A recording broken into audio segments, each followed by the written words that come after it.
Good morning, Doug here from the Hundredfold Journey. Thanks for joining us here on this Sundays with Doug, where we're coming alongside of you and giving you the tools and resources to help you grow on your spiritual journey, because we're all on a journey together, and we're here to give you the tools to help you to rewire your brain, build new habits, and create a new identity. Because a hundredfold is about a group of people who are looking to find their true identity, and by doing so, finding God's true identity.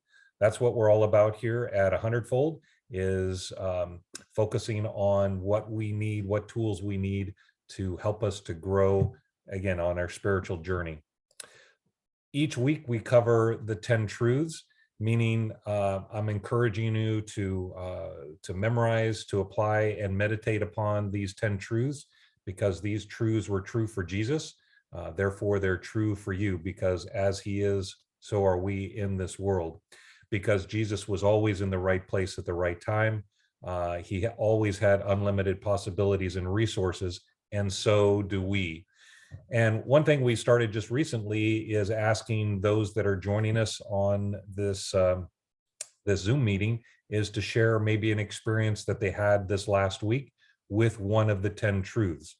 So with that in mind, if there's somebody that wants to share how they encountered a 10 truth this last week, please go ahead and share it. And maybe you could, by doing so, you'll encourage others to apply these to their life. So who has something that can share this from this last week? And don't be shy.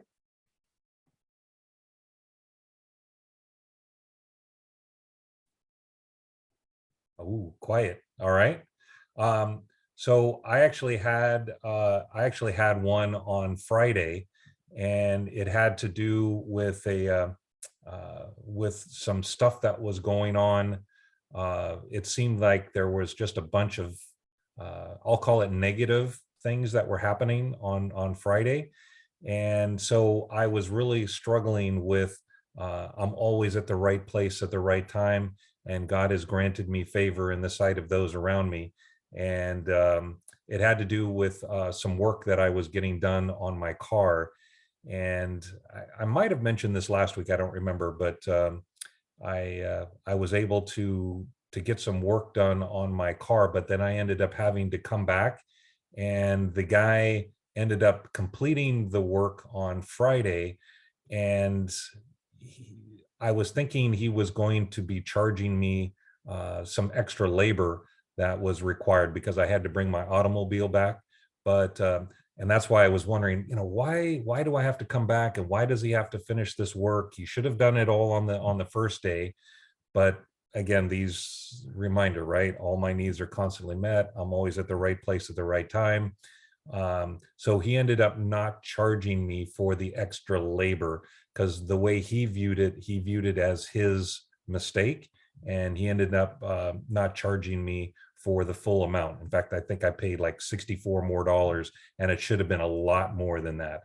So anyways, even though it was a little inconvenient that I had to go back, but I had to remind myself that I'm always in the right place at the right time. And God has granted me favor. So it was favor, because this guy ended up not charging me when he probably should have. So anyways, that was my story that just happened on Friday. That's also awesome self-control. You're probably really kind to him, instead of being like, oh, why do I have to come back? I shouldn't have to do that. So that's good that you were Yep. probably really kind and was like, it's, Yes, exactly. Yeah, I could have gotten upset or angry and kind of let it out, but I didn't, because again, that's where all of this comes in. When you know who you are, you know your identity, and you know these 10 truths, then there's always a reason. So you just have to dial it back or cycle it back, and then everything works out. So yeah, that was my story from this last week. All right, so what we're doing is we're going into the heart of a hundredfold, and what I mean by that is, hundredfold. What is it all about? We've been doing studies for weeks and months We've been talking about we are the dwelling place of God, the seed and the sower. We've done various studies, but really, what is the heart of the hundredfold? So we're kind of digging into that. And this is actually part 3, ABC. It's actually part 1. I was thinking I was going to get through this series or this one topic, which is called identity, in one part, but it's turning into 3. So today is the 3rd part. And if you missed part A and part B, this will be uploaded onto the YouTube, and you can go back and review those previous studies, because this has been kind of rolling in each week. But the first heart of a hundredfold, there's actually multiple, but the first one is identity. And that's what we're talking about today, is identity. We've talked about this every week, and this is the way God views us. This is my true identity. I am his bride. I am adorned. I am loved. I am well taken care of.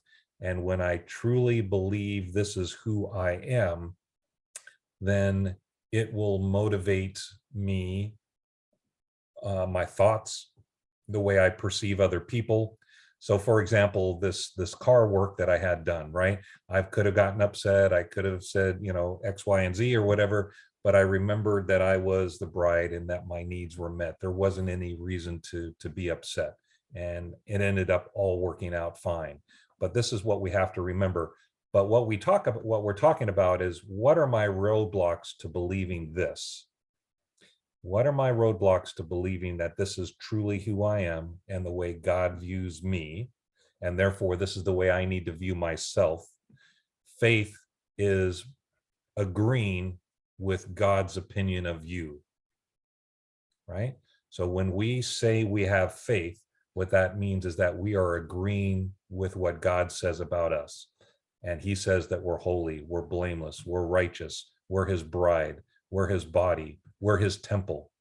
And when we agree with that, and we live from that knowing, then that's our true identity. That's called faith. But we do have some roadblocks, and that's what we've been talking about the last couple of weeks. The roadblocks, and I'm just going to skip through this as review. Roadblocks are what religion's view is of me, others' view of me, and my own view of me versus God's view of me. And this is where we find our identity, right? Through these other directions. So what we have to do is set all that aside and say, no, it's God's opinion of me. That's what's most important. But then how does that really occur? And it occurs through how do I change, or how do I agree with what God says about me? And the way that comes is, first off, God is always pouring out his love upon me. All right. He pours it out regardless of what I do or don't do. That is his nature. It's unconditional love. And then that love then comes in the form of truth. And I'll just call them truth packets, right? That you are his bride, that we are his temple, we are his dwelling place. These are little packets of truth. So how do those then get through to me? And the way that occurs is through humility. I have to be humble enough to say, yeah, I agree. So there's a bit of humility to allow the love and the truth to break through. And then where does it go from there? And that is feeling and releasing all the false beliefs and fears about my definitions of who I am and who God is, having an openness, being at rest, and allowing space for that love to enter in. And that comes by way of humility. And the way we kind of talked about it is through, this is what transformation looks like. We have old limiting beliefs, and we think that we're a dirty, rotten sinner because that's what religion tells us, that God is separate, that he's up there somewhere. We have friends or family or parents that have always pointed their finger at us saying, you'll never be good enough. Your dreams are too big. That's never going to happen. You didn't go to college, and, all these limiting beliefs. So what we need to do is get those out and then replace them with God's truth of who we are. But there's a process, right? There's a process that we have to let those come through, or not come through, but get out of us, and then have God's true identity come through us. But so the way we kind of describe how that works is, think of yourself as an egg, a three-part egg: body, soul, and spirit, which also can be described as the facade, the damaged self, and the real self. And like an egg, it takes a crack to open it up to get inside, and that crack is God's truth, right? So just like an egg, the outside, there's that hard shell, which is called the facade. And then on the inside, the white is the damaged self. And those are all the negative beliefs that we have about ourselves. I'm never going to be good enough. You're a dirty, rotten sinner. And all of those self-image, the image that we have of ourself, but it's damaged. And then on the inside, where the yolk is, that's the real self. And this is the way that God has designed us to be. That's where the life is, right? The life-giving spirit, if you will. That's where the yolk is. So we're going to be talking through each one of those. And again, this is all review, so I'm going through this very quickly. We got to basically this slide, and then we ended last week. But the facade is this outer shell. So if you look at that black portion, that is the facade, and that protects the inside so that it doesn't get more hurt or more damaged. So these are walls that we build up.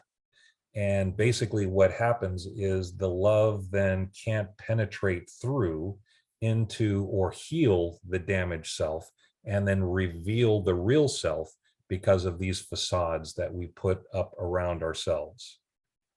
So the facades can also be called masks, right? The masks that we wear.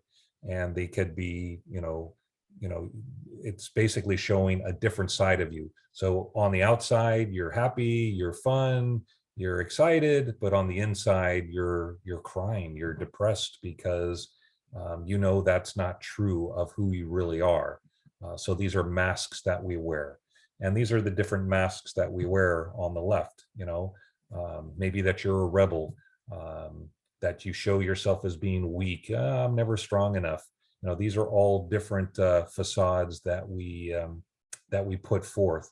And what they do, again, is they build this outer shell that then the truth and love can't penetrate, because we're protecting ourselves. So I know I went through all of that really quick, and we're going to start talking about how we break through the facade so that we can heal the damaged self and reveal the real self. But before we do that, any questions up to this point? Any questions about what I've covered? And again, I covered all of this last week, so unless something came up this week about any of these topics.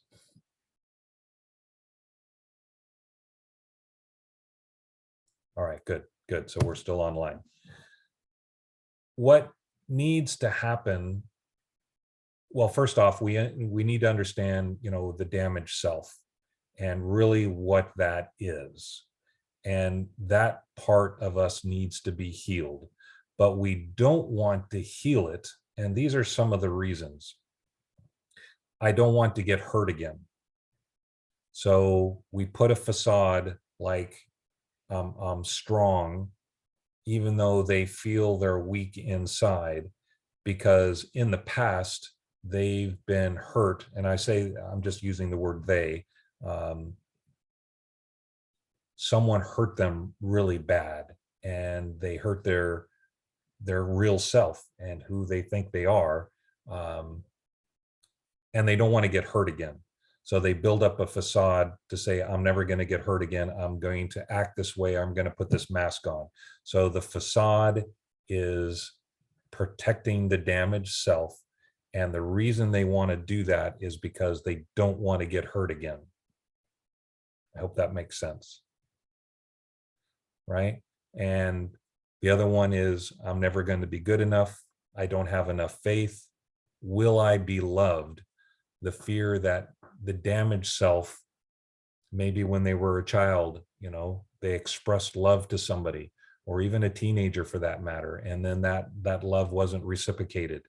Um, so now they're questioning, will I really be loved? That's the damaged self. What will others think?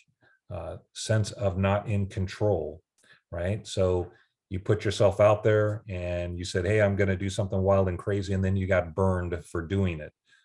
So that's the damaged self that got hurt, and then you don't want to experience that again.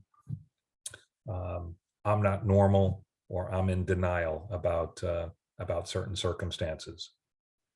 So these are all things that inside of us, when we look inside, these are these are these are what hurt us. This is the damaged self. And then what causes how it's expressed is through fear, through anger, through hurt, um, childhood trauma. I mean, these are things that express themselves because they were expressed to us. So and they're driven from the unconscious mind.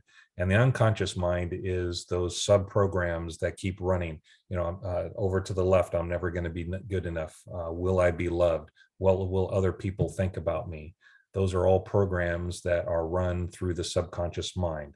So all of those things need to be healed inside of us in order for us to really truly accept our true identity, the way that God views us. So again, we're breaking through that facade, that outer shell, so that God's love and God's truth can come in and then provide the healing. And in order to provide the healing, I need to feel in order to heal. You need to feel these hurts again and allow them to cycle through, because what we're doing is we are getting rid of those old limiting beliefs. We're pushing those out, and we're feeling the feelings. We're going through and feeling so that you can heal, so that then you can replace it with your true identity and who you are. Because it's not until you do this process that you'll really agree that you are that bride and that you are loved. So again, I need to feel to heal. We don't want to jump to the remedy. We want to, or need to, feel the pain, feel the fear in order to heal. So there's going to be a breaking through process, right? Where that facade needs to be broken, but we need to feel it in order to heal it. We can't just push it down, and push it down, because there's no healing that comes. Right? So in other words, as it states there, we don't want to jump to the remedy.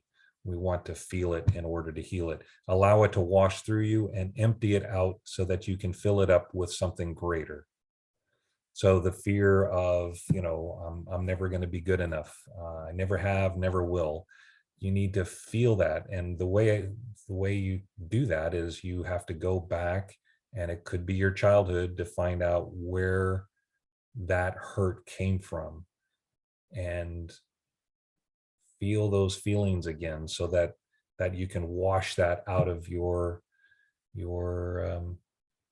false beliefs about yourself. But the roadblock is, I don't want to heal, I just want things to be different. So we tend to put roadblocks in front, and we do things, could be, developing habits like drinking or something in order to medicate. You just want things to be different rather than going through the healing process. And what I'm suggesting here is that you need to go through the healing process. One example for me personally is, my parents got divorced when I was 6 years old, and I really blamed my dad for that. And in actuality, it was his fault. He did not make the right choices. And so at age 6, my dad was gone and I was living with my mom and my sister. And when I basically accepted God into my life, I realized that I needed to forgive my father. And I did that. He was actually in Colorado. He moved away when I was a teenager, but I remember that I wrote him a letter and basically said, Dad, I don't remember. It was a long time ago, but basically I said, I forgive you. I have God in my heart and he has forgiven me and I have forgiven you.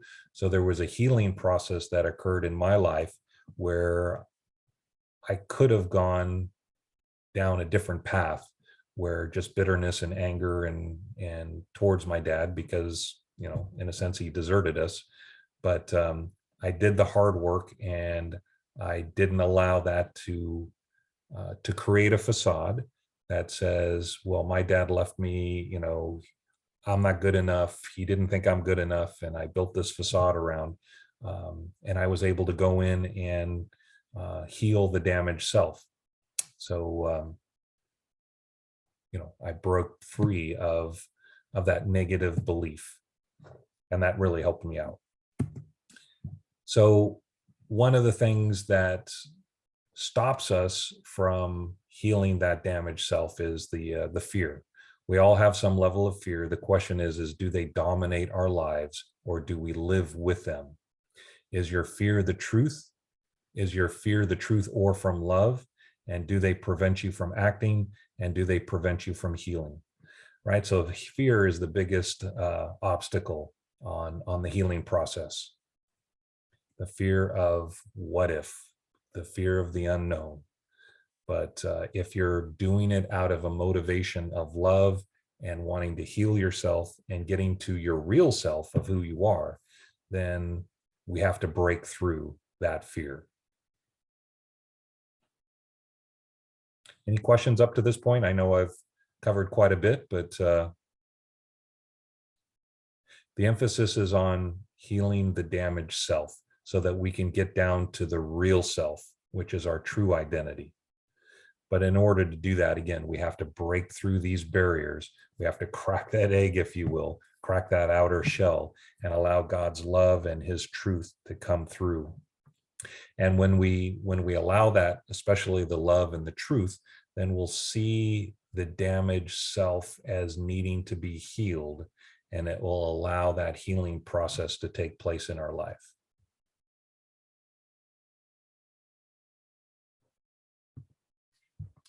So here's what happens when we do have that fear and the pain.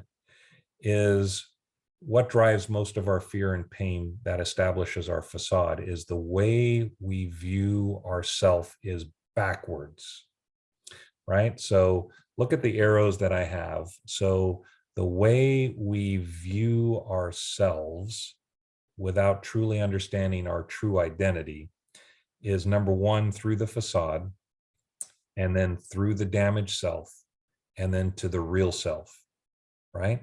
So it's, in a sense, looking out in. So by the time we get to our real self, and I'll just use the bride as the example, right? The bride is perfect and holy and all of her needs are constantly met, and she's this beautiful bride. We can't see that as being who we are because we're seeing it through the facade and through the damaged self. And by the time we get to the real self, the belief has been filtered to say that can't be true for me. There's no way, because of all these barriers that I've built up between my true self and who I think I am. And who I think I am is through the facade and through the damaged self. Right? Does that make sense? But the way we really should be looking at ourselves is the other way, right? And if you notice, the arrows are going in this direction. It should be through my real self of who I am on the inside, which then goes to the damaged self, which hopefully over a period of time, there's healing that comes to the damaged self. And then it breaks through the facade. And it says these barriers, these masks that you wear, they're not who you are. So you can see those better when you're seeing from the inside out, not from the outside in. And that reminds me of our last study that we did, living from the unseen. Really what we're doing is we're living from the inside, from our real self. But do you see how when you're looking from the outside in and you're looking at these masks that we wear, and then we filter it through our damaged self, through the various beliefs, the beliefs from religion, beliefs from others, our own beliefs versus God's belief. You can see how it filters and it takes out all the amazing, the way that God really views us. We can't see it. So we have to change the way we see ourselves. So we view ourselves backwards through our facade. So do the hard work of looking through the facade, the walls I have built up, and allow the truth to break through to see who I truly am. We have to break the egg, break lies of the facade that you have created for yourself. And yes, it's going to hurt. And I'm not saying it's easy. There is some hard work involved. But if you really want a changed life, and you're tired of these facades, if you're tired of beating yourself up, it'll manifest in your life. It'll manifest through illnesses and other things.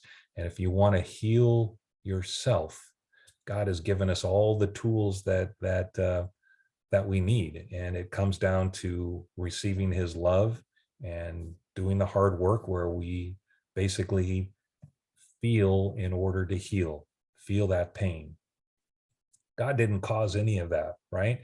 It was the way we were raised. It was who we hang around with and our choices. So we need to break through that.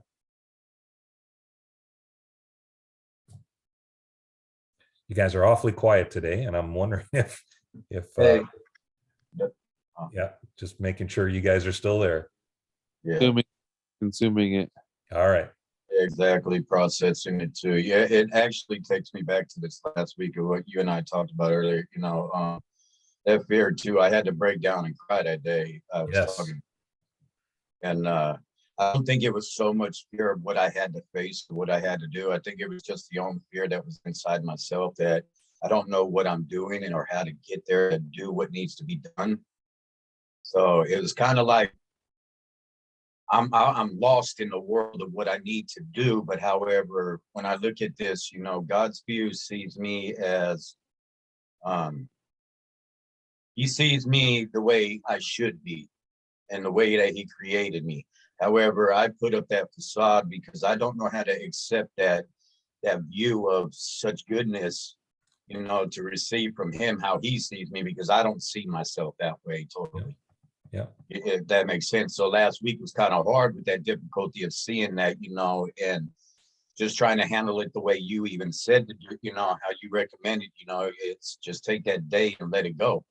Right. And Yeah, it was interesting because and Lonnie, I'll speak in generalities, but to some degree, you were caught in the forest and didn't see the trees. And that tends to happen, right? Because we get bogged down. In fact, that was the same thing with me on Friday. I at the end of the day, I realized that, hey, this guy didn't charge me the full amount like he should have, and he got the job done, and I was in and out of there. But in the moment, while I was in the middle of it, it was like, this is frustrating. So yeah, but it comes by rest, and there is some hard work, because resting and deciding not to do anything and just allowing can be hard because we're so used to wanting to fix things and get it done, right? Interesting. Oh, go ahead, Mike. I was just gonna say, I think a lot of times I used to think, well, when you said rest, does that mean, kind of lay in my bed all day and kind of forget responsibilities?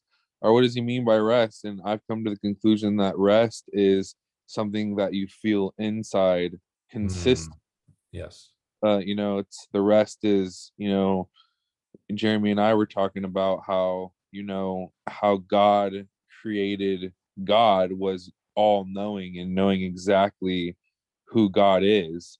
And just knowing exactly who I am helps me understand what rest really means, so I just love this. You're right.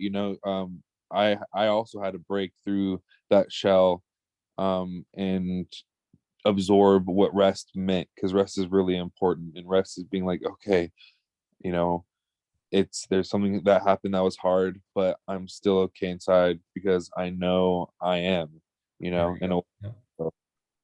So you know Yeah. what I did catch, Doug? We Yeah. saying that with Mike real quick. What I did find out about myself last week, my anxiety was getting up there and I wasn't catching it or Yes. paying attention to how emotional I was getting. And when my anxiety goes up, my emotions, feelings, everything start running wild. Yeah. Um, but what I did realize is that rest is like how Mike just said, it's not about just laying in a bed and all of that, and closing your eyes and sleeping or whatever. But rest to me is what I'm finding is that I have to rest assured um, that God is doing what he is doing and what he's saying that he's going to do. And it's always there and don't worry about it. And meaning when I say that, it's because all that paperwork I did, it felt like to me it was worth nothing to the office that I had to turn it into, and finding out that they're not doing what they need to do Yeah. to make what I'm doing happen, or where I'm at, where God has me with all this paperwork and doing all that.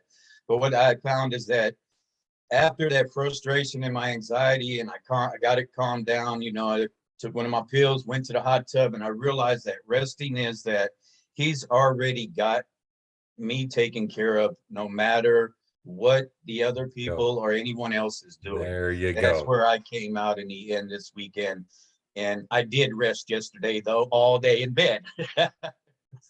So Lonnie, I love that. It's a rest, it's a peace within because of who you are, and he's working everything out. But remember, he's working it out according to our belief. So if you believe that things are going to get worse before they get better, then that's what will manifest because that's your belief. If you believe that all your needs are constantly met, you're always in the right place at the right time, you have unlimited possibilities and resources, and then you can rest knowing that is true, then that's what will manifest. Right? The manifestation, we are the creators. We're co-creating with God. He has given us that gift. And what we see, what we envision in our holy of holies, in our dwelling place, is what's going to be manifest. So Yeah, and I was manifesting, I want it done now. This there is you what go. needs to That's be right. done. I want it done now. However, it made me look back and think that, when I was younger, I wanted instant gratification. Mhm. Now there's no such thing as instant gratification unless I force it or try to make it happen. But the gratification from what I force isn't peaceful whatsoever. It's Yeah. it's it's mind boggling, it's body boggling, emotional boggling, all through, after I do that, if I think that way. So yeah. Yeah. So guys, what we need to do is, as these situations come up, like me on Friday, I have to do the hard work and I have to say, what was it within me that caused me to fear and have that anxiety that came up in me on Friday? So then I do the hard work and I go back and I say, well, what caused that? What truth am I not believing about myself? And then you do the hard work and you go, okay, what was that? Well, man, I remember when I was a kid, or I remember my wife, or whatever, you go back and you feel the pain and the hurt, and then you see it for what it is, and it's a negative belief, right? It's a lie, it's not a truth. And then you replace that, or you heal it, with your true self, right? So there's some work that are involved. So Lonnie, everything that you're going through now, and I know you're going through a lot, but doing the hard work and looking back and saying, what was it 10 years ago? What was it 50 years ago? When I was a kid, and allow yourself to feel those feelings so that you can heal. Can I say something about that? Yeah. So I wanted to say about that is, when that fear mindset comes up, I believe it's a natural human feeling in a way, to be concerned about something or a little bit anxious or nervous. But when you remember, hey, God is experiencing life through me, I believe that really helps the fact that, hey, I'm going back to God and remembering, I am, God in a way, and that should give you, I feel, a little bit more peace than going, oh, dang it, I had fear in my head. Well, you're such an idiot, Michael. Why do you do that? Like, why do you always have fear in your head? Because then you're just beating yourself up over That's and right. over, and Right. it's really hard to get out of that mindset, instead of saying, hey, you know what?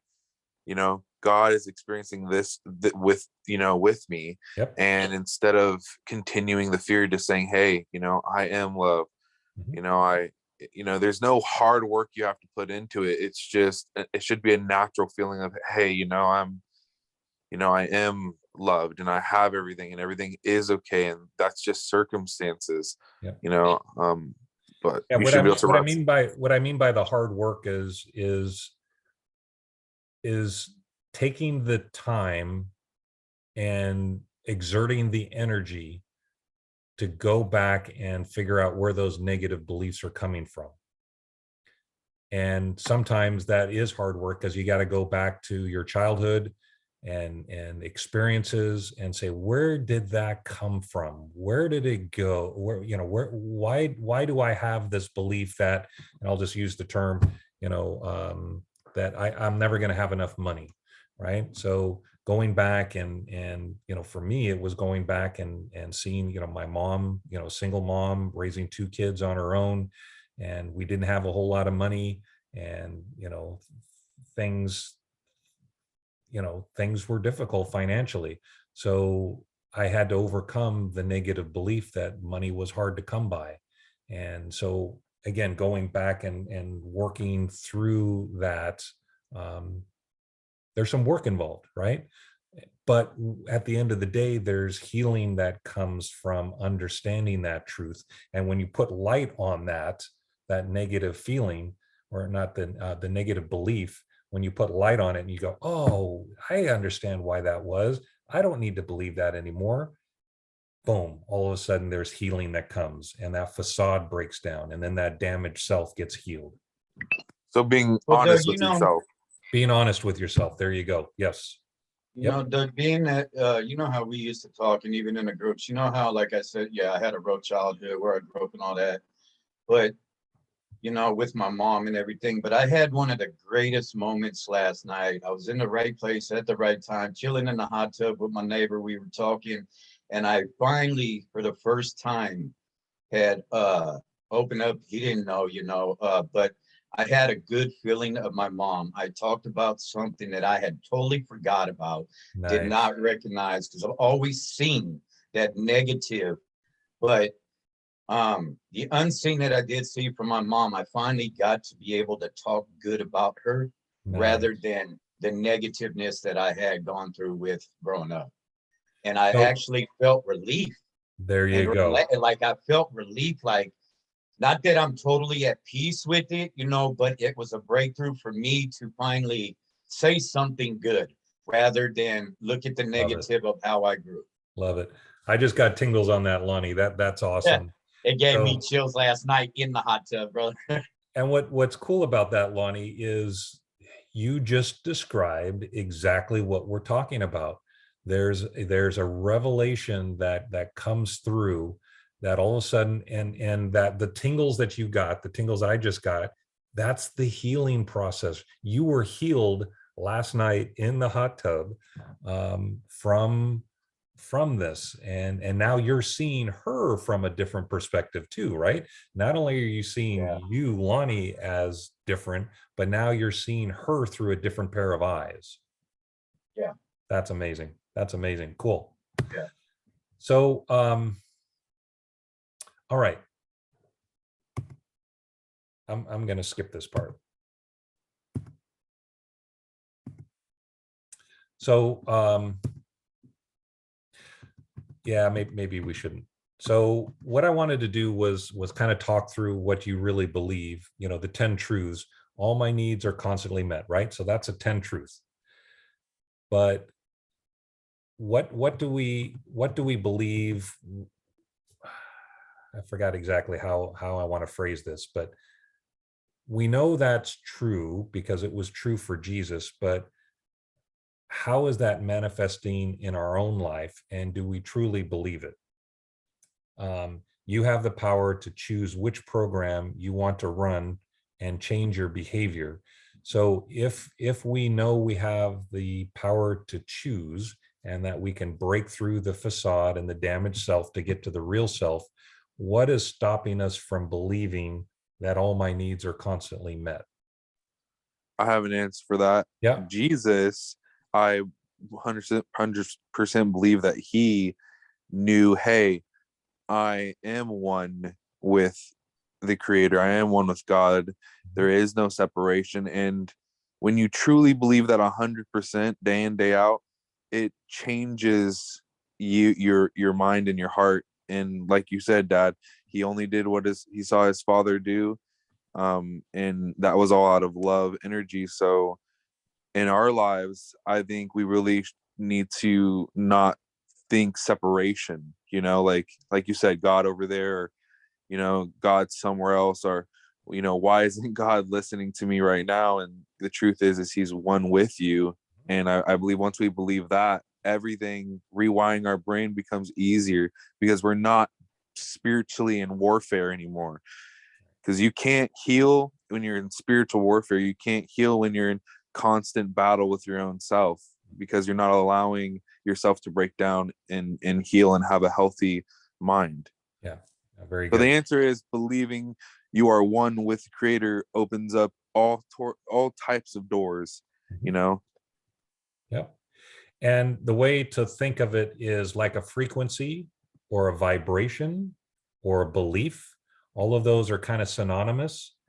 And if we believe that life is a mirror, which reflects back what you truly believe and think, then where is that vibration? Where is that frequency? Where is that belief coming from?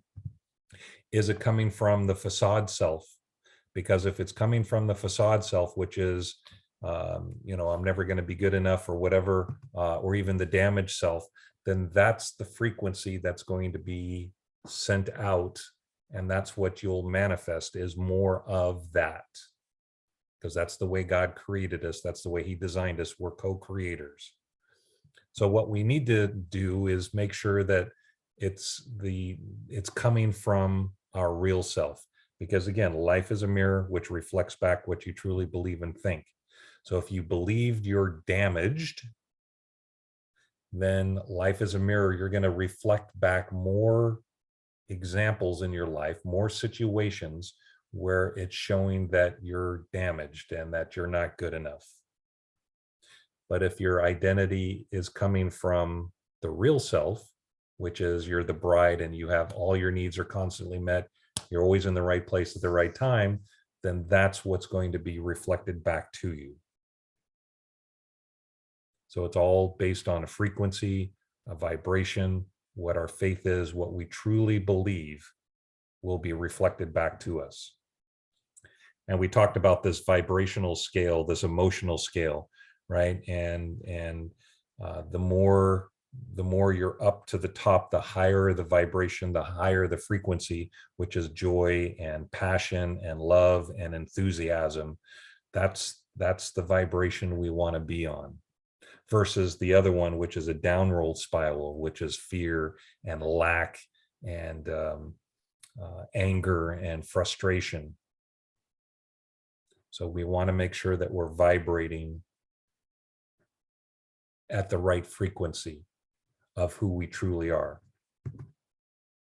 So what ends up happening is, so this is, I'm just taking extremes, right? So if we agree on our false identity and we have the frequency or the vibration of fear and anger and frustration, what ends up happening is the real self, the real frequency of who we are, it can't break through because our facade is so thick, right? Instead of that tiny little thin eggshell, it's now really, really thick and it can't get through, it can't get out. So what we want to do is we want to have the opposite of that.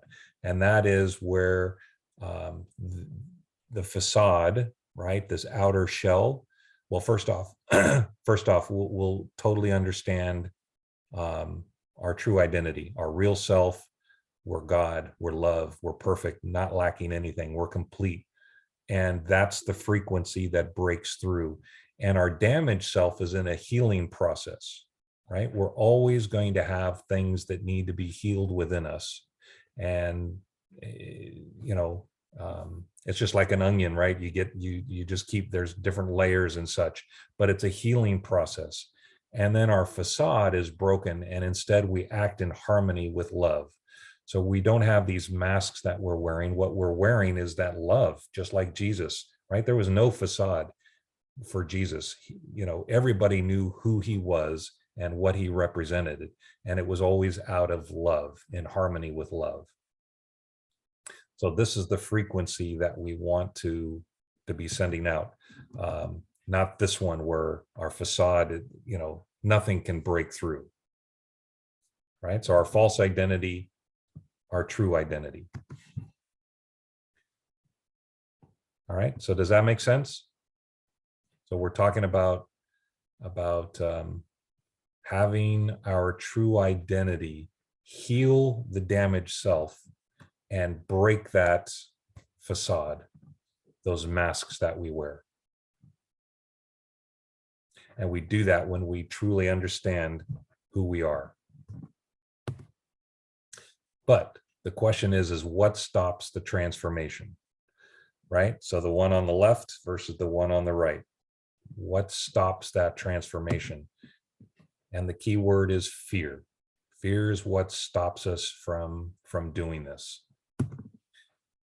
If we think of fear and pain levels versus fear levels, we will never change if our fear is higher than our pain level, right?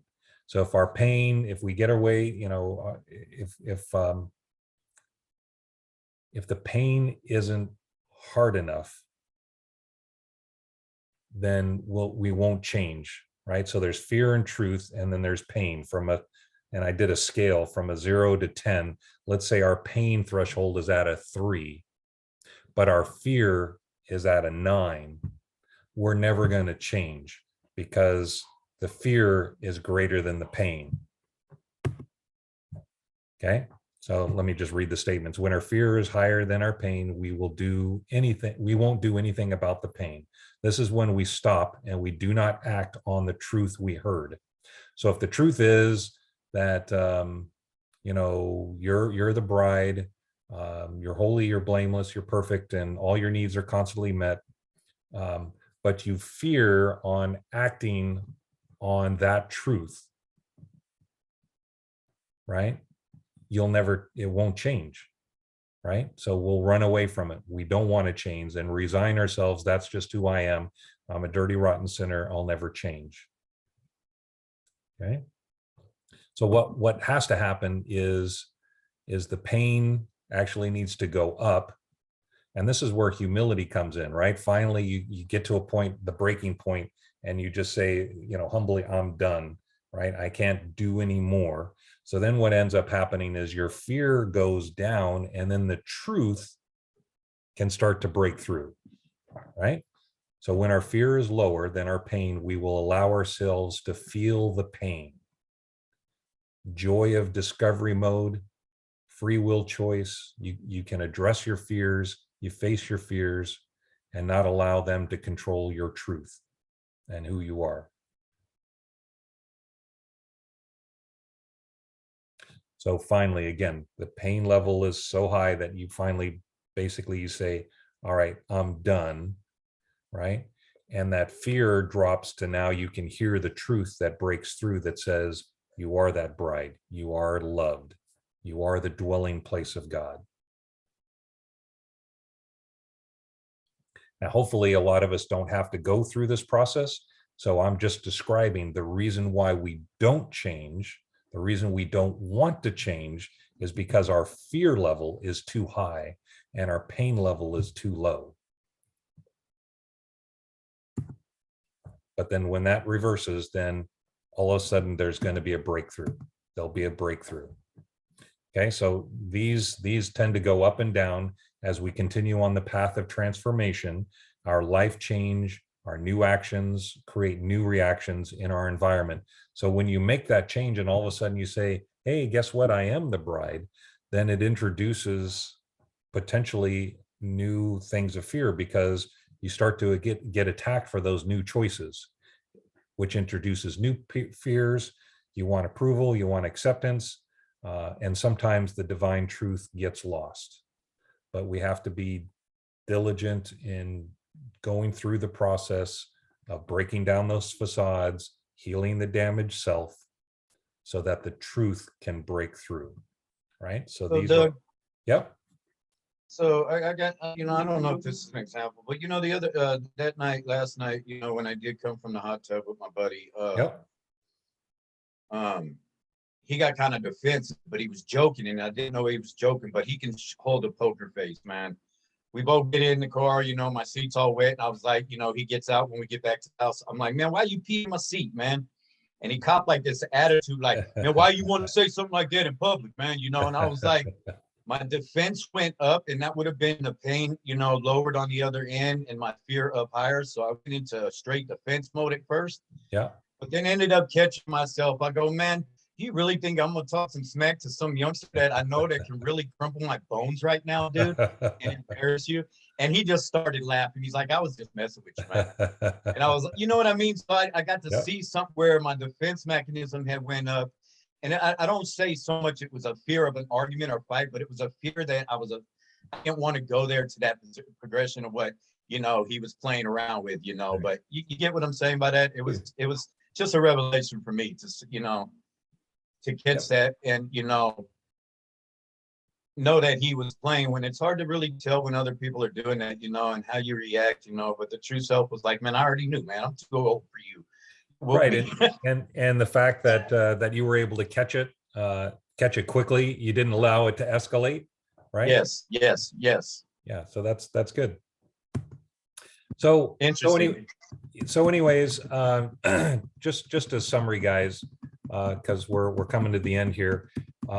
Really, this is all a process, and it's a lifelong process, and it has to do with the beliefs, the negative beliefs, the limiting beliefs that we've been raised with, that we hear, constantly, right? On the radio, on social network, from our friends, from our employees.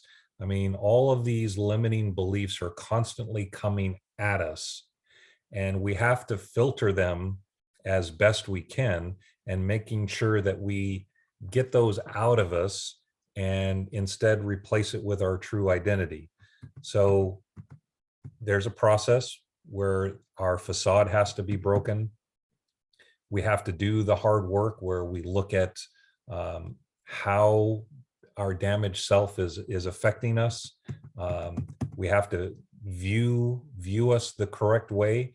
It's not out in, it's in out. We have to go through the hard work of where are those limiting beliefs coming from, and going back in our childhood if necessary, and then just understand that everything that we do, all of our beliefs, And this is the beautiful thing, is life is a mirror which reflects back what you truly believe and think. Where are those frequencies and what's being reflected out? In fact, I should have had an arrow. These are actually arrows that are going out. Where are these coming from? Is it coming from our limiting beliefs, which then will be reflected out, or is it coming from our true self? And then just continue on that healing process, and just not allowing fear to stop us from the healing process.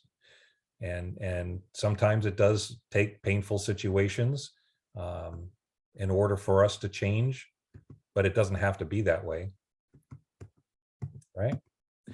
So again, going back to the heart of a hundredfold is identity, understanding who we are, how God designed us, how he created us, and now what we truly believe, removing my roadblocks to believing this. And it comes through humility, it comes through a willingness, it comes through an allowing and time spent. And then ask why. Why don't I believe this to be true about me? And just keep asking the why questions.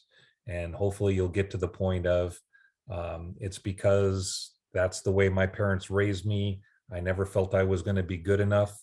If that's the case, then go to that and heal that and allow that to be healed through God's truth and through his love. And then this identity will start to build up inside of you, and you'll start to see that, and then it'll show out in your life. It'll manifest in your life, because life is a mirror. All of a sudden you'll start seeing things like, wow, that sure was easy.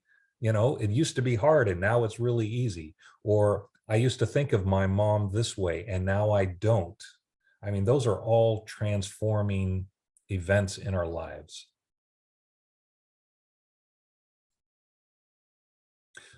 So that we can get to understand ourselves, that this is who we are.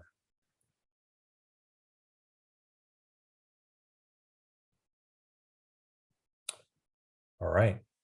That's all I wanted to share today. Any questions before we move into the summary here on the last slides? Okay. 21 days of identity. So on our website, hundredfoldjourney.com, there is a 21 days of identity. And this is a 21-day experience where you go through this book, and it talks about your identity for 21 days. So there's some reading, some introduction reading on this. And then each day for 21 days, we talk about the 21 different identities. And here they are. You're chosen, you're his possession, you're his bride, you're his ambassador. I am holy, I am blameless. So for 21 days, you'll be immersed into what your true identity is. And if there's anyone in here that you don't agree with, then that's where you say, hey, God, I need that truth to break through. I need that egg to crack. What is it that I don't believe? Why don't I believe? And go through that cycle. Okay.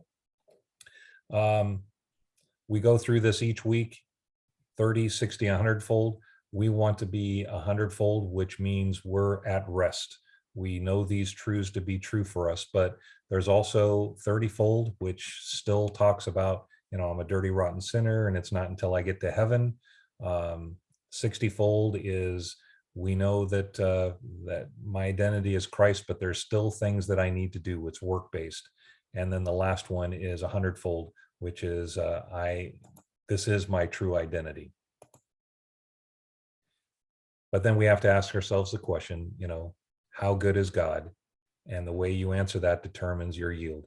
Is God good enough where he did it all and all I have to do is rest, and that I can be that bride? The way you answer that is, maybe sometimes. That's a 30-fold. You still believe it, but not completely.